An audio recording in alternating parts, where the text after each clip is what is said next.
Com informação responsável, refresque a cabeça. Drops, com arte, refresque a alma. Drops, drops, drops, drops.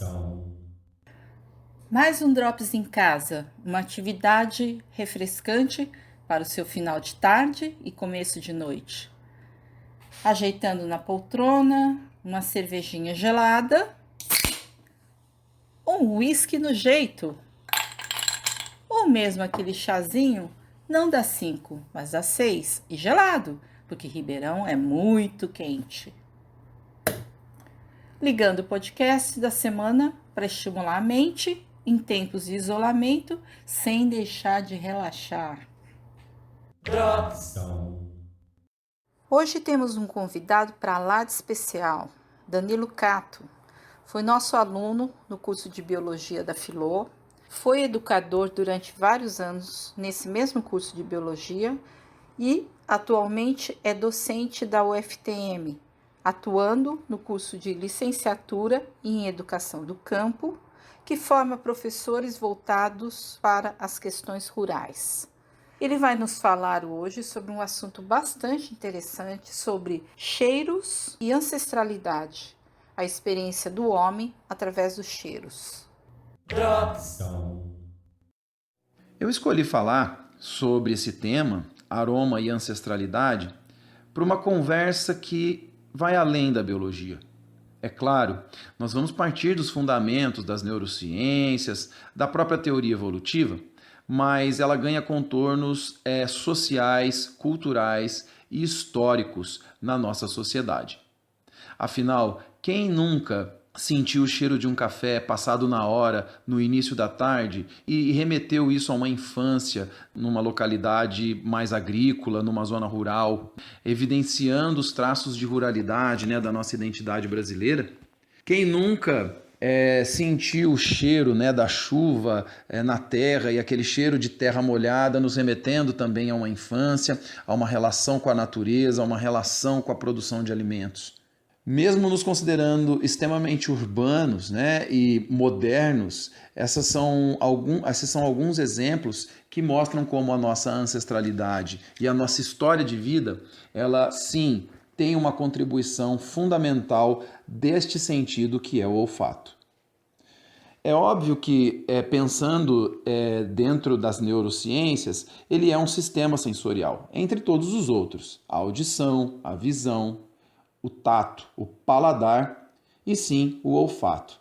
Deixei o olfato por último porque, se observarmos, é um dos sentidos menos estudados dentro do campo das ciências e também no nosso contexto cotidiano e social é daqueles que menos temos atenção, como se ele não fosse um sentido tão importante.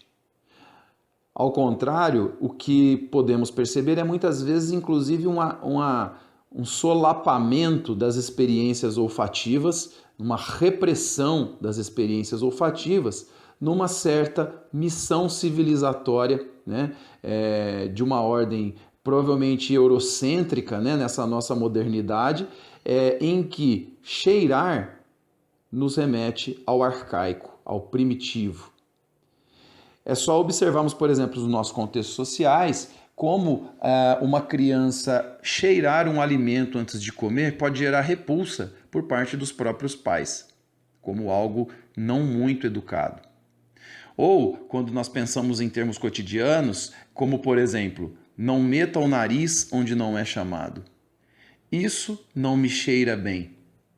São todos são exemplos, que eu gostaria de trazer para mostrar como é que esse sentido tão importante ele se torna ao mesmo tempo algo tão reprimido, nesse nosso contexto, nessa nossa racionalidade técnica, tecnológica, que tende a negar esse sentido em detrimento de uma certa razão, de uma certa civilidade.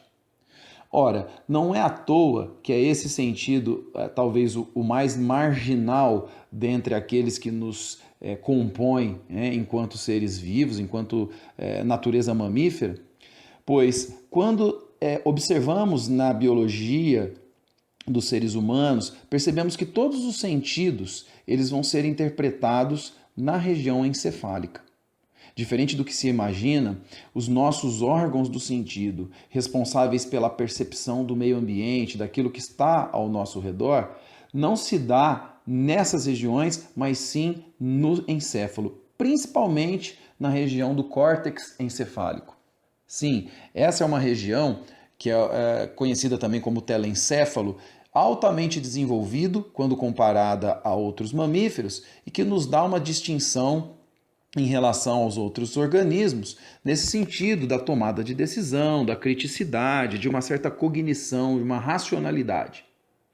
No entanto, é importante observar que o olfato é o único desses sentidos que não é interpretado exatamente nessa região. Ele sim é também uma interpretação encefálica, mas que parte dos transportes, né, de sinais, desde os receptores olfativos, que transformam o estímulo químico do cheiro, do aroma, em um estímulo elétrico, transferem essa informação por meio dos nervos olfativos e levam diretamente a uma região específica do encéfalo chamada sistema límbico. O sistema límbico é uma região responsável não pela razão, pela criticidade como o córtex, mas sim pelas emoções. É uma região fortemente ligada à memória, ao aprendizado e às emoções. Dito de outra maneira, este é o sentido que remete àquilo que é intuitivo, àquilo que é orgânico, àquilo que é ancestral, anterior à nossa capacidade de classificar, de compreender, de generalizar, de criticar. Talvez por isso seja o sentido que nos coloque dentro dos estereótipos da sociedade atual do primitivo. Mas esse primitivo nem sempre poderia ser utilizado de uma maneira pejorativa.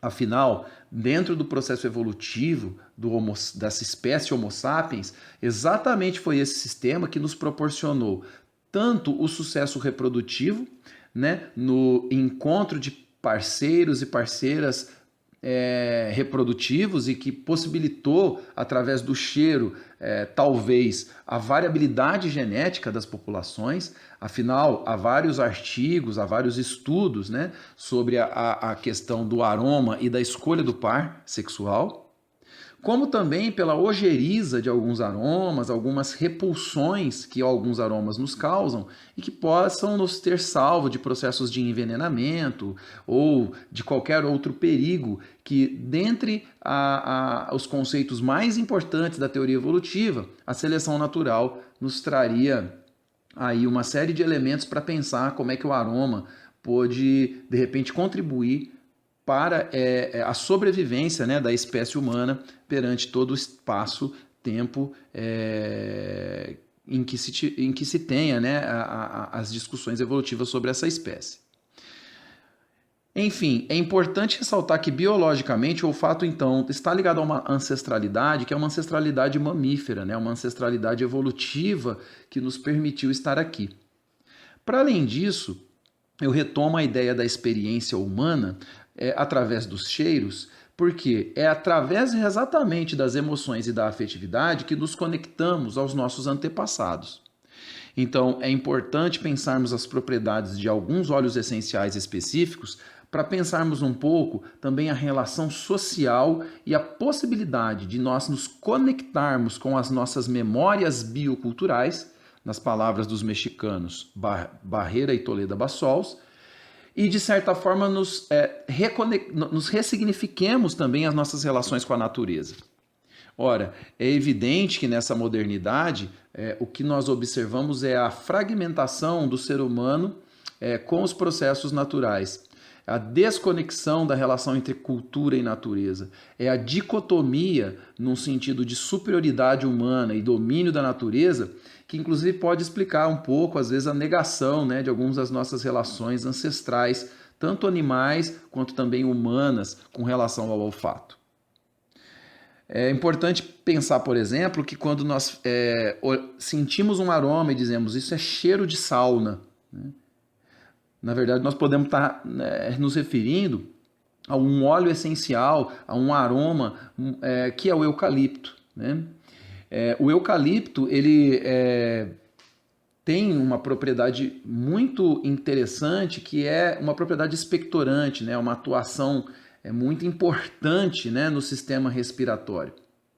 Há mais de 6.000 anos atrás, já na África, no Egito Antigo, se tem registros, né, do uso de óleos essenciais por curandeiros, por curandeiras, por farmacêuticos mais à frente, ou seja, essa relação dos diálogos possíveis entre saberes tradicionais, ancestrais e os saberes científicos se dão a partir desses óleos, que já vêm sendo usados, né? Por exemplo, quem nunca ouviu falar, né, de um produto chamado Vic Vaporub, né, que tem um uso, né, nas nossas casas enquanto expectorante, mas ele é basicamente, né, tem na sua base o óleo essencial da hortelã-pimenta. Como não pensar nesse cenário de pandemia, de Covid-19, né, das ansiedades, das angústias, e não pensar, por exemplo, na lavanda, que muitas vezes nós remetemos a esse óleo essencial como cheiro de banheiro, como cheiro de sabonete. Mas muitas vezes isso foi industrializado, né, pelo contexto globalizante dos aromas e homogeneizadores, e não identificando que a lavanda tem alto potencial de relaxamento, né, e de nos colocar em conexão com nós mesmos. Além de várias outras propriedades que a lavanda tem. Basta também termos a experiência olfativa, né, de cheirar a lavanda enquanto óleo essencial e uma essência artificial industrializada para termos uma experiência única, né, que nos remete, às vezes, a outras instâncias da nossa própria existência. O jasmim, como por exemplo, ouvimos falar muito, né, sobre o jasmim às vezes como cheiro de morte, cheiro de cemitério, e muitas vezes o jasmim, né, enquanto uma planta que tem um papel importante, né, nas questões da sexualidade, da própria organização e regulação hormonal feminina, isso inclusive estudado, né, por diversos autores, né, inclusive em diálogo, né, como eu disse anteriormente, entre as ciências modernas, né, e conhecimentos ancestrais. Em síntese, o que eu queria trazer aqui é que o solapamento, né, a negação das experiências olfativas nos desconectam com essa memória biocultural e nos desconectam da nossa ancestralidade mais longínqua, que nos possibilita o autoconhecimento, né?